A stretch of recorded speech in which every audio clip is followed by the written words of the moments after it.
Vamos a empezar con el ministro de Trabajo, Andrés Ich. Buenos días, bienvenido a Punto de Orden, ministro. Le saluda Juan Javier Benedetti. En el panel me acompaña Fernando Aguayo y nuestro experto laboral, Fernando Heiner. En la Ley de Apoyo Humanitario, capítulo 3, ministro, se dictan las medidas para apoyar la sostenibilidad del empleo. ¿Podría usted resaltar las más importantes?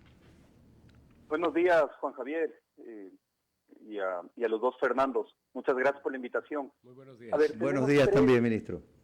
Tres herramientas que constan en la ley humanitaria, o tres herramientas muy importantes.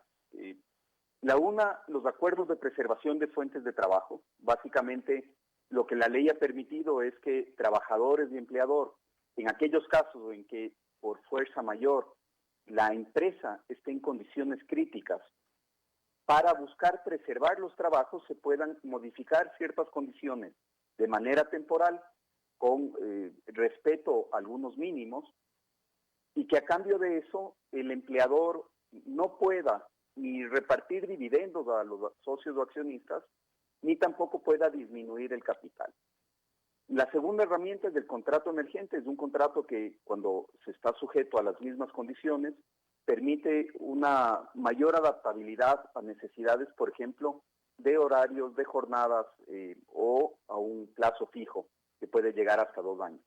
Y también la reducción emergente de la jornada, que puede ser de hasta un máximo de 2 años, 1 año renovable a 2, y que también lo que está buscando esta figura es evitar los despidos, evitar que se destruyan las plazas de trabajo con una reducción temporal, donde nuevamente hay una contraprestación del empleador al no permitir que se repartan dividendos a socios o accionistas y exigir que ese dinero se reinvierta en la empresa. Así es que estas tres figuras de la ley humanitaria tienen ya algunos resultados que son visibles y creo yo que son positivos en relación a permitirnos salir de esta situación o ayudar a salir de esta situación con menos plazas de trabajo destruidas. Tenemos, por ejemplo, Juan Javier, si es que hablamos de los contratos emergentes, se han creado desde el 22 de junio que salió publicada la ley, más de 10,000, ya estamos cerca de 11,000 contratos que han sido creados, formales con afiliación al IES. Esas son 11,000 familias que tienen ahora un ingreso. Y en relación a la reducción emergente de la jornada, esto ha permitido salvar más de 56,000 fuentes de trabajo. Es que creo que han sido herramientas positivas y esperamos que a medida que la economía se siga abriendo, estas herramientas tengan que ser menos utilizadas y podamos tener una mayor normalidad en las relaciones laborales. Ministro, en la mesa de diálogo nos acompaña Fernando Heiner, que es nuestro experto y asesor laboral. Fernando, doy paso para tus comentarios y preguntas. Bien, buenos días, ministro. Definitivamente apoyamos la gestión del gobierno en la parte de las medidas de sostenibilidad de las fuentes de empleo y la herramienta que ustedes han indicado, ¿no? El contrato especial emergente. También dentro de esas herramientas, yo quisiera que ilustre a nuestros radioescuchas de un punto o una herramienta que también surgió en la Ley de Apoyo Humanitario y que ahora pues está en mucha utilización, que es el conocido teletrabajo. Y dentro de ese teletrabajo también es importante que la gente sepa, porque siento que no hay todavía un dominio de los empleadores y trabajadores, y que usted refiera dentro del teletrabajo el derecho a la desconexión. Gracias, Fernando. Es una muy importante pregunta por varias razones. La primera, hay que entender que el teletrabajo, tal como tú lo has expresado, es una herramienta con la que contamos en este momento para simplificar las cosas, y así es como deberíamos verlo. El teletrabajo tiene que ayudar a disminuir el riesgo de contagio, tiene que ayudar a facilitarle la vida a los trabajadores, al igual que al empleador, tiene que ayudar, por ejemplo, a disminuir los desplazamientos, a permitirnos estar más cerca de nuestras familias. El teletrabajo no puede convertirse en una herramienta para afectar derechos. Y creo que en algunos casos se ha confundido. el estar en la casa con una carta abierta para pedir a cualquier momento del día, inclusive en las noches o en las madrugadas, resultados, informes, respuestas. Y eso sin duda afecta la calidad de las relaciones laborales. Por lo tanto, parte de las exigencias que se tiene a nivel normativo con el teletrabajo es precisamente lo que tú mencionabas, la posibilidad de desconexión, es decir, que se cumpla con el horario pactado entre trabajador y empleador. Pensemos en una jornada regular de 8 horas.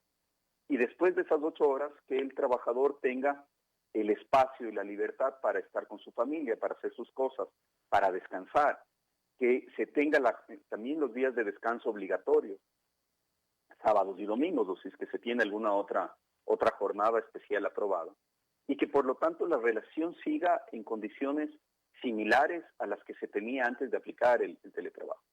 Esta herramienta bien utilizada es muy positiva, nos va a ayudar en un montón de cosas, nos va a ayudar desde mejora de productividad, a fortalecer las relaciones familiares, a inclusive mejorar algunas condiciones urbanas, incluyendo, por ejemplo, la congestión vehicular. Entonces, creo que tenemos que utilizarla como lo que es, una herramienta positiva, que además, hemos visto las cifras, es una herramienta que ha sido acogida por una gran cantidad de ecuatorianos. En este momento tenemos a cerca de 500,000 de personas teletrabajando. Inicialmente, si es que vemos los números a marzo de este año, casi todas estaban en el sector público. Teníamos poco menos de 200,000 personas en el sector público teletrabajando y apenas 18,000 personas en el sector privado. En este momento tenemos ya casi 150,000 personas, o un poco más de 150,000 personas en el sector privado teletrabajando y 290,000 personas en el sector público. Es decir, nos hemos logrado adaptar a necesidades de tecnología y a necesidades de estas herramientas de una manera muy rápida, y lo que tenemos que garantizar es que esas condiciones sean lo más adecuadas posibles.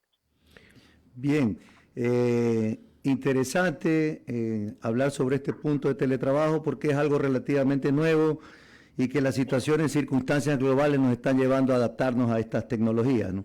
En eso, pues, quería pues también indicar que se conozca el tiempo de desconexión mínimo que contempla este nuevo derecho a desconexión que tienen tanto los trabajadores y hasta también el empleador, porque el empleador también en algún momento, cuando uno ya llega a su casa, definitivamente también es parte de la salud mental desconectarse de todo lo que es tecnología. Es algo que también ahora la civilización se está dando cuenta que el exceso de tecnología también es negativo. En cuanto a esto de aquí, ¿cuánto es, ministro, el mínimo de derecho de desconexión que tendría un trabajador? Son los mismos horarios, es decir, si es que yo trabajo 8 horas, porque así lo establece mi contrato, no debo realizar labores después de esas 8 horas. El que se utilicen medios telemáticos no justifica un trabajo en exceso. Así es que nosotros, ¿qué es lo que estamos haciendo?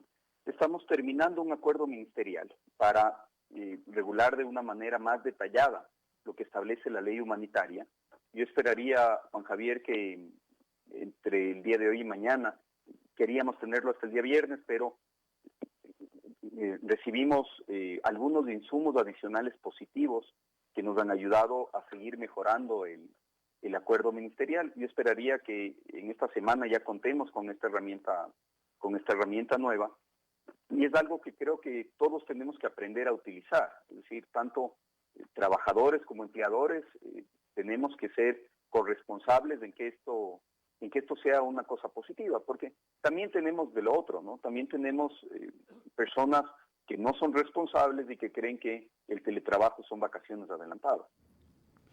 Señor ministro, señor ministro, Fernando Aguayo lo saluda. Es indudable que todos anhelamos, todos queremos que se logre la reconstrucción del sistema laboral y productivo.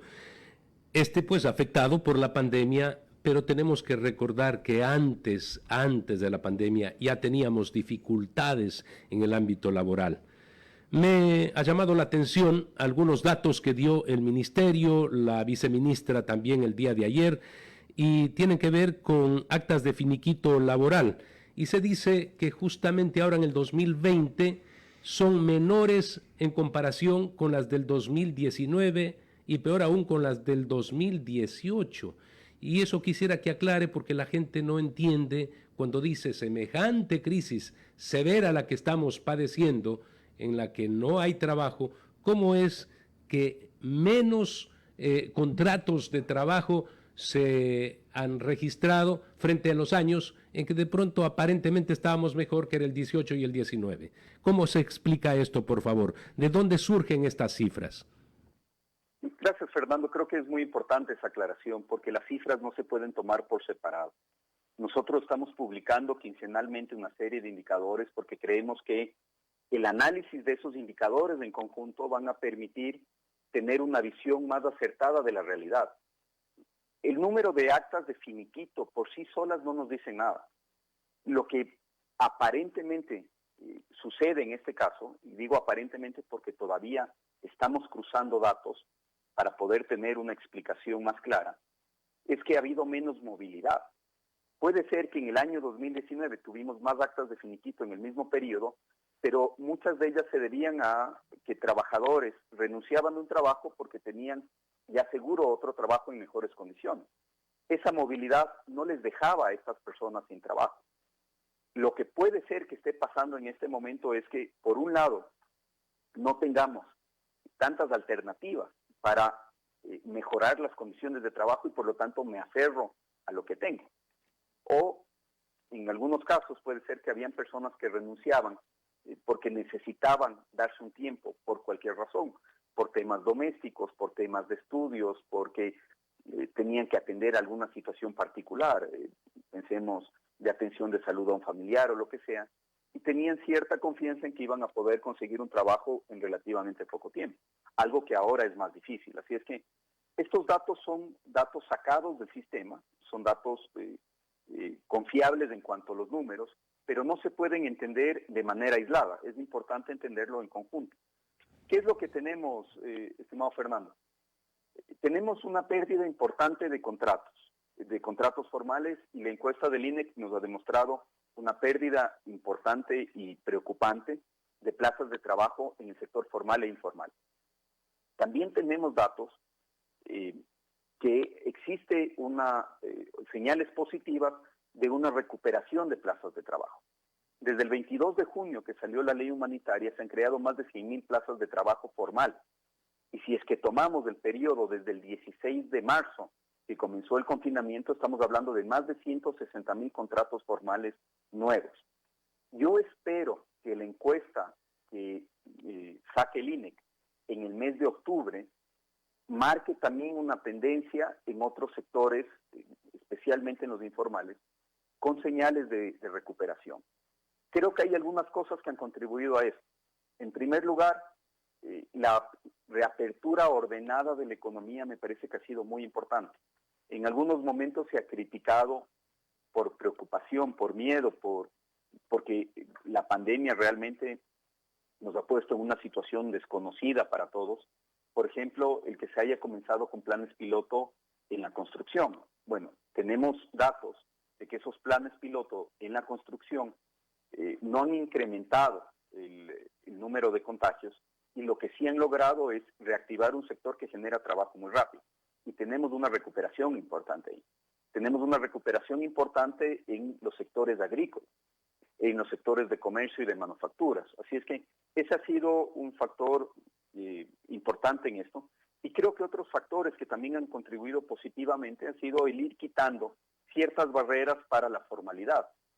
Y les voy a dar un ejemplo. El contrato de obra o servicio determinado que sacamos hace unas pocas semanas tiene en este momento ya muchos más empleos creados en 15 días o 3 semanas desde que se comenzaron a registrar, que lo que tienen cerca de 8 modalidades contractuales que teníamos en la legislación desde hace muchísimo tiempo y que no generaban trabajo.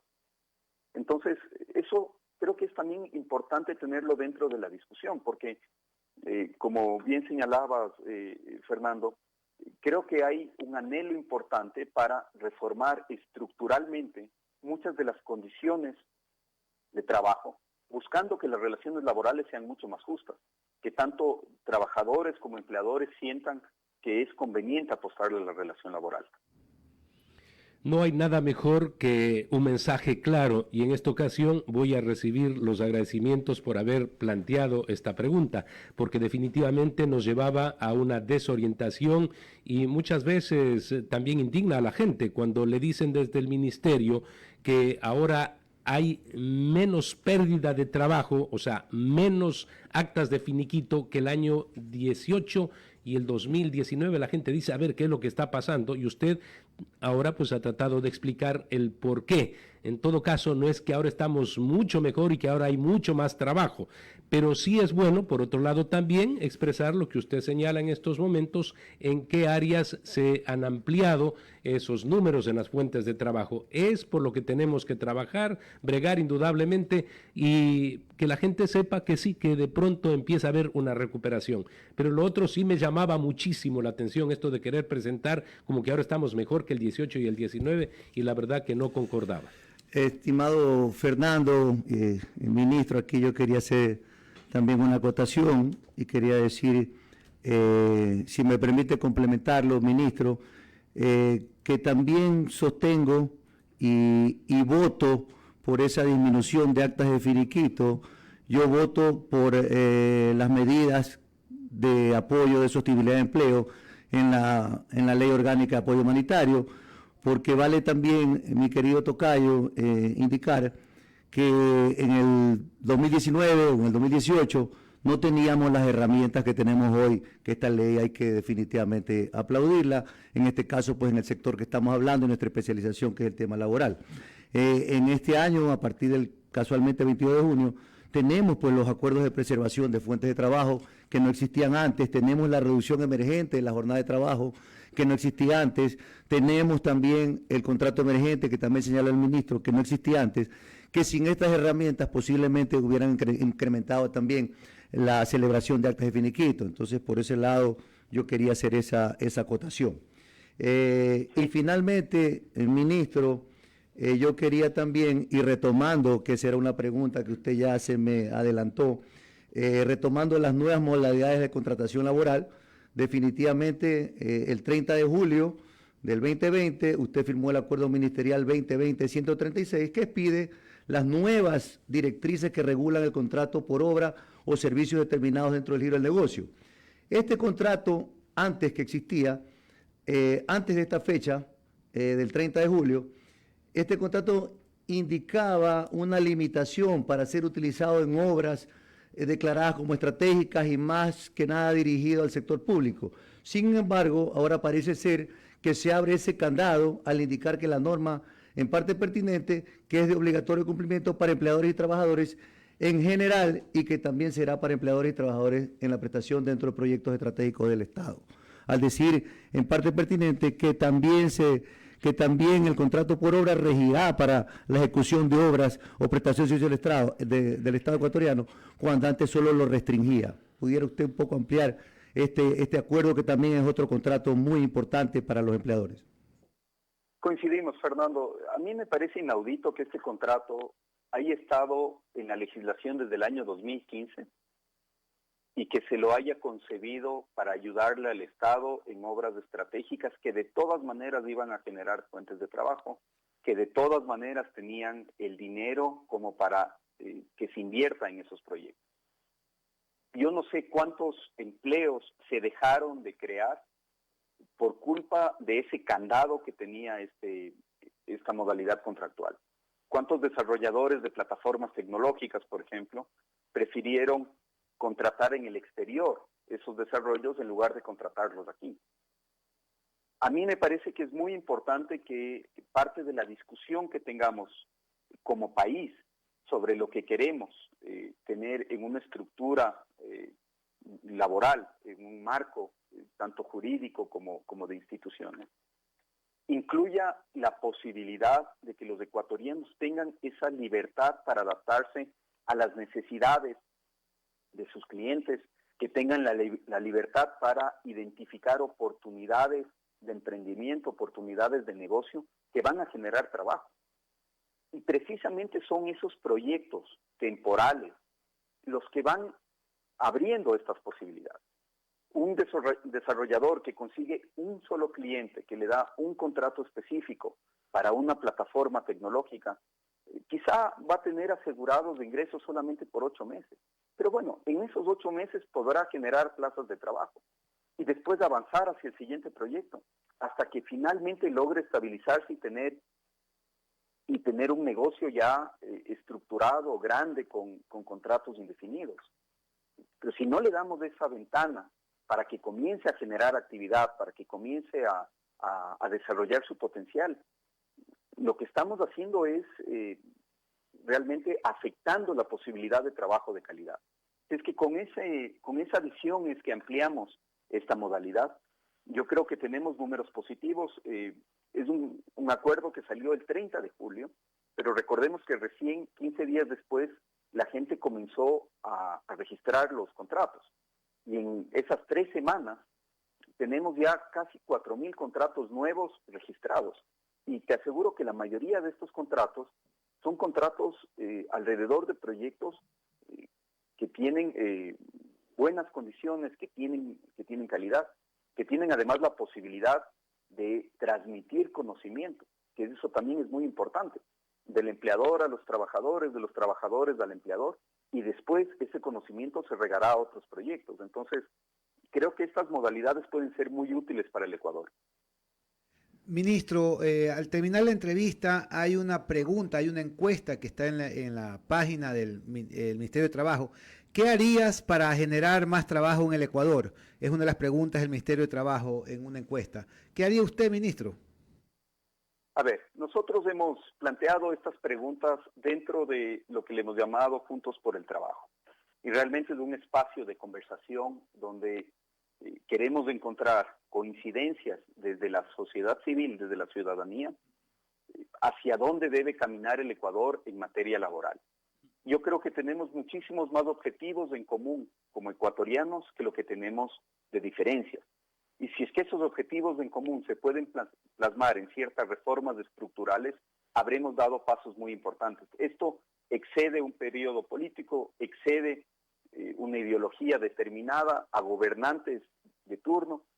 Realmente aquí estamos hablando del futuro de las familias ecuatorianas, de los que en este momento están con una angustia muy grande, o porque no tienen trabajo, o por la preocupación de que se puedan quedar sin trabajo más adelante, porque la pandemia realmente nos ha sacudido y nos ha movido a todos de una manera que no hubiéramos pensado posible hace pocos meses.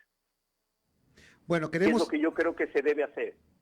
Yo creo que tenemos, en primer lugar, que quitar esas barreras que están empujando a muchas personas a la informalidad.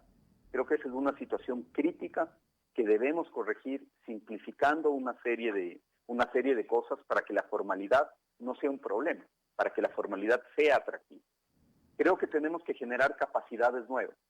Nosotros hemos empezado a dar un impulso muy fuerte a capacitaciones, y dentro de esto me parece que es importantísimo que debatamos la necesidad de tener ciertas carreras técnicas cortas que permitan a los trabajadores ecuatorianos estar en mejores condiciones para asumir trabajos mejor pagados, más técnicos, más profesionalizados, sin tener que pasar 5 años de la universidad. Tenemos también que mejorar las condiciones de protección, uno, a las personas más vulnerables, pero que sean realmente sistemas de protección que generen más oportunidades. Y también tenemos que mejorar o facilitar la entrada de algunas personas a la fuerza laboral que la tienen más difícil. Aquí hablo específicamente de 2 grupos. Jóvenes, que son quienes más han sufrido las consecuencias de la crisis económica, han sido los que más empleos han perdido, y sobre todo mujeres. Las mujeres siguen teniendo unas brechas enormes en relación a los hombres en cuanto a ingresos, a posibilidad de acceder a ciertos trabajos y también a las horas que pueden trabajar a la semana. las diferencias son muy grandes. Esa es una preocupación importante que tenemos. Creo que este tiene que ser un tema central de debate. Mientras más facilidades tengan las mujeres para acceder al mercado laboral, y aquí no estamos hablando solamente de una protección para las madres embarazadas o en periodo de lactancia, que es sumamente importante, sino también para las mujeres en general, que las mujeres puedan acceder más fácilmente al mercado laboral. Eso va a ser fundamental para que el Ecuador pueda salir de la crisis. Bueno, queremos agradecer al ministro de Trabajo, Andrés Sitch, por esta entrevista aquí en Radio Centro 101.3. Buenos días, ministro. Muchas gracias por la entrevista. Muchísimas gracias a ustedes. Buenos días también, Buenos ministro. días.